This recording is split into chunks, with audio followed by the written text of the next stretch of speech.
হাদিসের আলোকে মানব জীবনে রোজার উপকারিতা। রোজার ফজিলত ও উপকারিতা অনেক।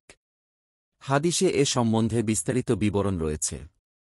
বুখারী শরীফে বর্ণিত এক হাদিসে বর্ণিত আছে, হজরত আবু হুরায়রা রাদিয়াল্লাহু আনহু থেকে বর্ণিত, প্রিয় নবী মুহাম্মদুর রসুলুল্লাহ সাল্লাল্লাহু আলাইহি ওয়াসাল্লাম বলেন, রোজা ঢালস্বরূপ। সুতরাং রোজা অবস্থায় যেন অশ্লীলতা থেকে বিরত থাকে এবং অজ্ঞমূর্খের মতো কোনো কাজ না করে। কেউ যদি তার সঙ্গে ঝগড়া ফাসাদ করতে চায় অথবা গালি দেয়, তবে সে যেন দুবার বলে, আমি রোজাদার। ওই সত্তার শপথ, যার নিয়ন্ত্রণে আমার প্রাণ, অবশ্যই রোজাদারের মুখের দুর্গন্ধ আল্লাহর কাছে মেশকরু ঘ্রাণের চেয়েও অধিক উৎকৃষ্ট। সে আমারই জন্য পানাহার এবং কাম প্রবৃত্তি পরিত্যাগ করে। রোজা আমারই জন্য, তাই এর পুরস্কার আমি নিজেই দান করব। আর প্রত্যেক নেক কাজের বিনিময়ে 10 গুণ। অপর হাদিসে আছে, হজরত শাহল রাদিয়াল্লাহু আনহু থেকে বর্ণিত, নবী করিম সাল্লাল্লাহু আলাইহি ওয়াসাল্লাম বলেন, জান্নাতের মধ্যে রাইয়ান নামক একটি দরজা আছে, এ দরজা দিয়ে কেবল কিয়ামতের দিন রোজাদাররা প্রবেশ করবে। তাদের ছাড়া আর কেউ এ দরজা দিয়ে প্রবেশ করতে পারবে না। ঘোষণা দেওয়া হবে, রোজাদার লোকেরা কোথায়? তখন তারা দাঁড়াবে, সামনে অগ্রসর হবে, তাদের ছাড়া আর কেউ এ দরজা দিয়ে প্রবেশ করবে না। তাদের প্রবেশের পরেই দরজা বন্ধ করে দেওয়া হবে, যাতে এ দরজা দিয়ে আর কেউ প্রবেশ করতে না পারে। হজরত আবদুল্লাহ ইবনে আমর রাদিয়াল্লাহু আনহু থেকে বর্ণিত, রসূলুল্লাহ সাল্লাল্লাহু আলাইহি ওয়াসাল্লাম বলেন, রোজা এবং কোরআন বান্দার জন্য সুপারিশ করবে। রোজা বলবে, হে আমার রব, আমি তাকে দিনের বেলা পানাহার ও যৌনক্রিয়া থেকে বিরত রেখেছি, তার সম্পর্কে আমার সুপারিশ কবুল করুন। কোরআন বলবে, আমি তাকে রাতে নিদ্রা থেকে বিরত রেখেছি, তার সম্পর্কে আমার সুপারিশ কবুল করুন। তখন এদের সুপারিশ কবুল করা হবে। মিশকাত। রোজার মধ্যে অনেক উপকারিতা নিহিত আছে। এ সম্বন্ধে হাকিমুল উম্মত হজরত মাওলানা আশরাফ আলী থানভী রহমাতুল্লাহ আলাইহি আহকামে ইসলাম আকল কি নজর মে নামক গ্রন্থে দীর্ঘ আলোকপাত করেছেন। তার মধ্য থেকে কতিপয় বিষয় নিম্নে উল্লেখ করা হল। ১. রোজা দ্বারা প্রবৃত্তির ওপর আকলের পরিপূর্ণ নিয়ন্ত্রণ প্রতিষ্ঠিত হয়। অর্থাৎ এর দ্বারা মানুষের পাশবিক শক্তি অবদমিত হয় এবং রুহানি শক্তি বৃদ্ধি পায়। কেননা ক্ষুধা ও পিপাসার কারণে মানুষের জৈবিক ও পাশবিক ইচ্ছা হ্রাস পায়।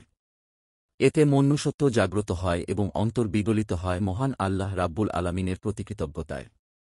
২. রোজার দ্বারা মানুষের অন্তরে আল্লাহ তাআলার ভয়ভীতি এবং তাকওয়ার গুণ সৃষ্টি হয়। এ কারণে আল্লাহ তাআলা বলেছেন, যাতে তোমরা তাকওয়ার গুণ অর্জন করতে সক্ষম হও। ৩. রোজার দ্বারা মানুষের স্বভাবে নম্রতা ও বিনয় সৃষ্টি হয় এবং মানব মনে আল্লাহর আজমত ও মহানত্বের ধারণা জাগ্রত হয়। ৪. মানুষের চিন্তাচেতনা ও দূরদর্শিতা আরও প্রখর হয়।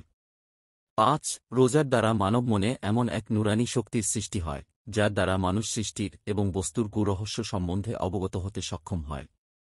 ৬. রোজার বরকতে মানুষ ফেরেশতা চরিত্রের কাছাকাছি পৌঁছতে সক্ষম হয়। ৭. রোজার বরকতে মানুষের মধ্যে পরস্পরের ভ্রাতৃত্ব ও মমত্ববোধ এবং পরস্পরের প্রতি ভালোবাসার সৃষ্টি হয়। কেননা যে ব্যক্তি কোনো দিনও ক্ষুধার্ত ও পিপাসিত থাকেনি, সে কখনো ক্ষুধার্ত মানুষের দুঃখকষ্ট বুঝতে পারে না। অপরদিকে কোনো ব্যক্তি যখন রোজা রাখে এবং উপবাস থাকে, তখন সে যথাযথভাবে উপলব্ধি করতে পারে, যারা অনাহারে অর্ধাহারে দিন কাটাচ্ছে, তারা যে কত দুঃখকষ্টে দিনাতিপাত করছে, আর তখনই অনাহারক্লিষ্ট মানুষের প্রতি তার অন্তরে সহানুভূতির উদ্রেক হয়। ৮. রোজা পালন করা আল্লাহর প্রতি গভীর মহব্বতের অন্যতম নিদর্শন। কেননা কারো প্রতি মহব্বত জন্মালে তাকে লাভ করার জন্য প্রয়োজনে প্রেমিক পানাহার বর্জন করে এবং সব কিছুকে ভুলে যায়। ঠিক তেমনিভাবে রোজাদার ব্যক্তিও আল্লাহর মহব্বতে দিওয়ানা হয়ে সব কিছু ছেড়ে দেয়, এমনকি পানাহার পর্যন্ত ভুলে যায়। তাই রোজা হল আল্লাহর মহব্বতের অন্যতম নিদর্শন। ৯. রোজা মানুষের জন্য ঢালস্বরূপ।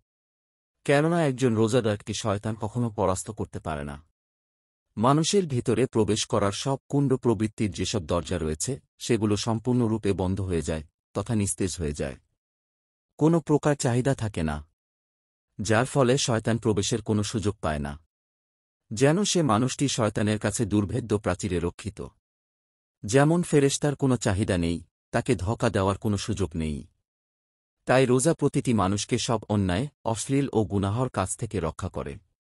১. রোজার দ্বারা মানুষের শারীরিক সুস্থতা হাসিল হয়। স্বাস্থ্যবিজ্ঞানীদের মতে প্রত্যেক মানুষের জন্য বছরে কয়েকদিন উপবাস থাকা আবশ্যক। তাদের মধ্যে স্বল্প খাদ্য গ্রহণ স্বাস্থ্যের জন্য খুবই উপকারী। সুফিসাধকদের মতে হৃদয়ের স্বচ্ছতা হাসিলে স্বল্প খাদ্য গ্রহণের বিরাট ভূমিকা রয়েছে। রোজা দেহের রোগ প্রতিরোধ ক্ষমতা বৃদ্ধি করে। এর কারণে শরীরে চর্বি জমতে পারে না। পক্ষান্তরে মাত্রাতিরিক্ত পানাহারের ফলে শরীরে অধিকাংশ রোগব্যাধি সৃষ্টি হয়ে থাকে। আল্লাহ পাক আমাদের পবিত্র রমজানুল মোবারকের সব রোজা সুস্থ ও সুন্দরভাবে রাখার তৌফিক দান করুন, আমিন। লেখক ইমাম ও খতিব, কাওলার বাজার জামে মসজিদ, দক্ষিণখান, ঢাকা।